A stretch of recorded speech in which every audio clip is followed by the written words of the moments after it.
أهلا وسهلا أعزائنا المتابعين، ومرحبا بكم في قصة اليوم.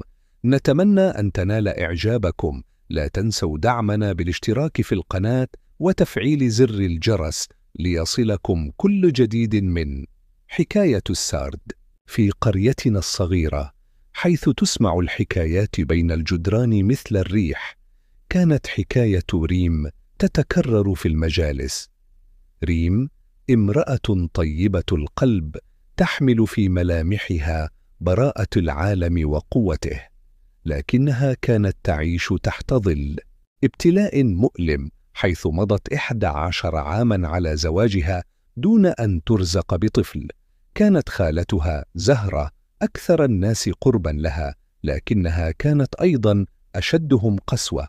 بدل أن تكون سندا لريم، كانت تعايرها بأنها عاكرة أمام الجميع، وتردد على مسامعها كلمات مثل السهام: نهار نزوج ولدي، ونجيب حفيدي، نحرقلك قلبك وتبكي حتى الصباح. ريم كانت تصمت، تحمل آلامها وتخبئ دموعها في زوايا الليل، تصلي وتدعو الله سرا أن يبدل حزنها فرحا. زوجها أمين كان صابرا ومتفهما، يردد لها دائما: رزقنا عند الله وأنا راض بكل حال. مرت الأيام، وقررت خالتها أن تزوج ابنها الأكبر. كان العرس فخما مليئا بالأهازيج والاحتفالات، ولم تتوقف زهرة عن إطلاق كلماتها الجارحة: هيا شوفي شكون اللي يفرح بحفيد قبل الآخر.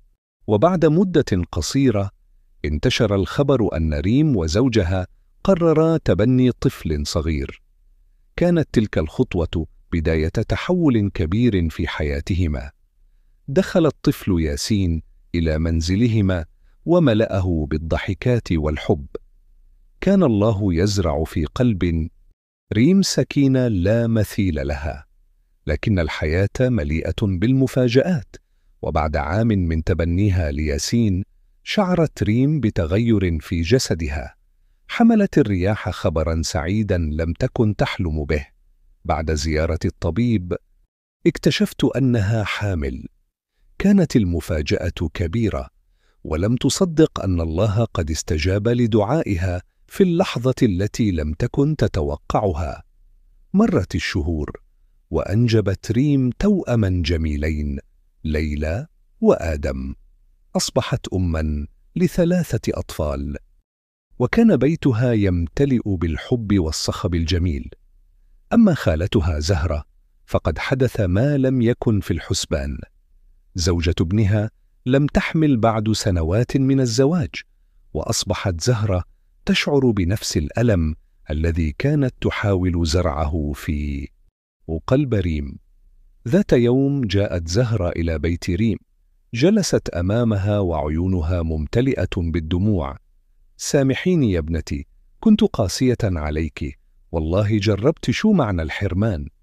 ابتسمت ريم وضمتها بحنان: ربي عطاني وأعطاك درسا، القلوب عند الله، هو اللي يكتب الأقدار هكذا. تعلم الجميع أن الفرح والحزن يدوران كدوامة. اليوم قد تكون الرياح ضدك، لكن غدا سيهديك الله ما ينسيك كل ألم.